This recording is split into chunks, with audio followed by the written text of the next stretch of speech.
Good evening, YouTube. Hardball Crazy Comeback video with a very exciting mail day on a personal level. A mail day that's been waiting for um, to make for about a year and a half now. No, I'm not. Did not wait for this card after purchasing for a year and a half. I've been searching for this card or a card of this player for about a year and a half. Um, a little backstory is that I grew up. I actually born in Battle Creek, Michigan, which is the cereal capital of the world, home of Kellogg's and Post cereal. We all familiar with those two brands, obviously. But I moved to Albion, Michigan, as when I was 4 years old, kindergarten. I still remember it getting pulled out of the middle of a class for moving or something. So for some reason, that's one of the earliest memories I think I ever had.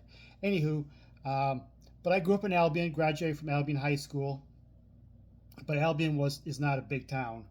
I guess back in the day it was more of had a factory town, a little bit of factories, but there's nothing much going in it. There's an Albion College, a Division III liberal arts school that's pretty decent college, but there's not much going on in Albion, Michigan. Um, Still to this day, it's a really small town. My high school graduating class was like 130 something, like 135. So it's pretty small, especially you guys who grew up in the bigger cities. And even now, my high school doesn't even exist anymore because Michigan decided to do a school of choice instead of uh, being where you go to school, wherever your district is, where you are. You could choose where to go to school. So parents decided they did not want the kids to go to Albion High School, Albion Public Schools. So by junior high and high school closed down because of lack of enrollment right now. As if I drive by through Albion, the high school and the junior high, the junior high is where my mom went to high school. Her high school are just dormant buildings that haven't been touched. It's just there. But small town, nothing famous in there until then I realized not this past Easter, but previous Easter, about a month or so prior to that, I found out this gentleman is a former baseball player who lived there for a while, and, and post career he lived there till his passing, and so since then I've been searching for a card of him. He's an older guy, so there's only a couple of cards of him that's you could probably find.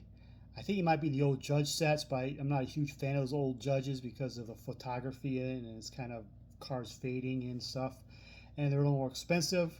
There's a couple other cars you can never find, but there's two sets out there that he's in that's affordable and available, I guess.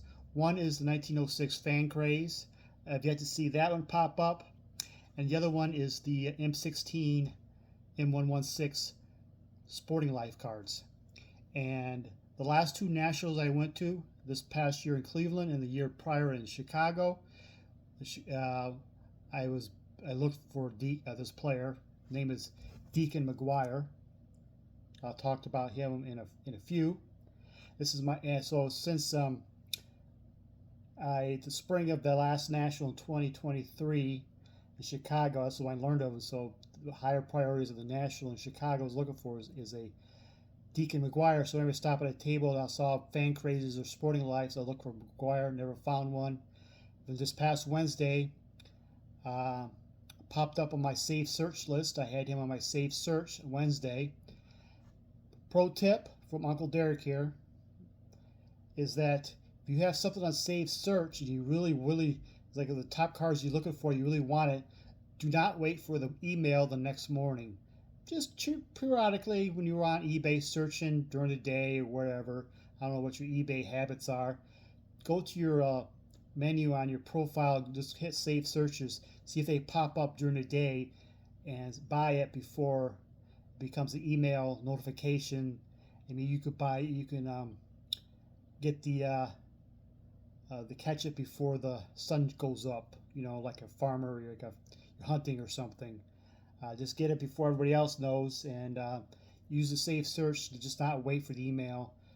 Just periodically during the day, just hit save search and see if something comes up on your save searches and be able to buy before anybody else. This is my second Sporting Life.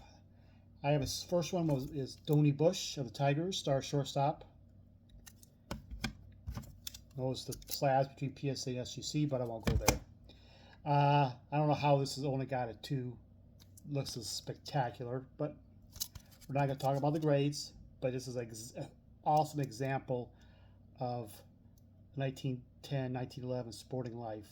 Great looking sets. They're all portraits. A lot of Hall of Famers in there. And other stars. And Deacon McGuire was a bit of a star. Not a Hall of Famer at all. But he is very notable in the dead ball era baseball. He debuted in 1884 with Toledo Blue Stockings, the American Association. Who's on that 1884 Toledo Blue Stockings, if you know your baseball history? Do you? None other than Moses Fleetwood Walker. He shared catching duties with Mr. Walker. The 1 year Walker was in the major leagues, and the last African American play in the major leagues, AL, NL, excluding the Negro Leagues. I know they're major leagues now, with all rightfully so, but in the traditional, what we grew up as major leagues, Walker, of course, was the last one prior to Jackie Robinson. Walker was the beginning of the color barrier when he got kicked out or unsigned from Toledo. Anyways, McGuire was a catcher, and as catchers back in the day, they didn't really care how well he hit. Just make sure you were able to handle all the pitchers and become a great defender, durable defender, able to handle all the different types of pitching styles and be able to play well defensively. Case in point, if you don't know how important defensive catching was, how unimportant the offense was, go see Billy Bergen, probably the worst hitter in baseball history. Anyways, Deacon McGuire debuted in 1884, and he basically played, bounced around team to team, played a lot of bad teams. Most notably, he played for Washington, Detroit, Cleveland, Brooklyn, and by 1900 or so, he, because of his durability, and by 1900, he was the all-time leader in games caught as a catcher. He was considered the leader in all-time games caught as a catcher. But he wasn't done then. By 1903, 1904, age 40, he was still at the top or near the top of the league in games caught. And as you probably consider that with all the games caught back in the day and everything else, he still holds records of all these defensive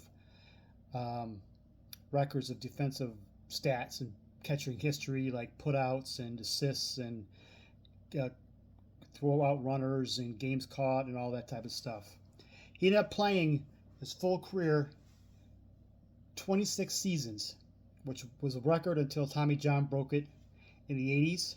Or actually, about 89. I don't know what time. By the time Tommy John broke it. And his final game was one of the infamous games. It's 1912. He finished the last game with the Tigers. If you know your Ty Cobb history, remember the one infamous incident where he went into the stands and tried to beat up a heckler, and he got suspended indefinitely by AL President Ban Johnson. Well, the Tigers protested, even though Cobb wasn't the most well-liked player by his teammates or the baseball. His teammates still supported Cobb because of the players felt they needed a little more protection from the heckler, the fans and such. So they threatened to strike, and upon Ban Johnson got to the point where it says, told the Tigers owner Navin, you better field a team here soon. And so they ended up fielding a team of the players, but the Tigers' current ball club did not play. They had a mock team, I guess, a bunch of has-beens and wannabes in 1912, and one of those has-beens, Deacon McGuire's last game was that game there, 1912. Ended up losing to like Philadelphia A's like 24-2 or something like that. Soon after, Upon Cobb's recommendation, the Tigers did come back and field the team. A lot of the players got fined, but the owner, Phil Navin, did uh, pay those fines. Cobb got a suspension and some fines too. But that was McGwire's last game. His first game was playing with Moses Fleetwood Walker. His last game was Ty Cobb protest game, and in between he caught a lot of games, and I still think he still has records of that. But playing 26 seasons and a whole bunch of different teams he played for. But why did I get him beyond that? Because, like I mentioned, I'm from a small town in Albion, and I found out that Mr. McGwire here, Deacon McGwire, his real name is Jim. He was nicknamed Deacon because of his well-mannered player he was. He was thought to never have been thrown out of a game or been fined for whatsoever. He's just even-tempered, well-mannered, gentlemanly player, very respected player. That's why he got the nickname Deacon. Well, Deacon McGwire started with his brother in like the 1910s or so, or around 1910. He started a business. First, it was like an ice business. Because back in the day, they would grab instead of don't have ice makers back in the day, so they would grab ice cubes, ice rocks from the local lakes or rivers and kind of store them and use them during the summer for ice. And he would start with that. Then him and his brother ended up owning a bar in Albion, Michigan, where I grew up. And for many years, he had that bar. And I think during Prohibition or so, they did use a bar for some other business. I can't remember exactly. But post playing days, even during his end of his career, he still owned a bar with his brother called the McGwire Brothers. I think was the name of the bar. And he retired.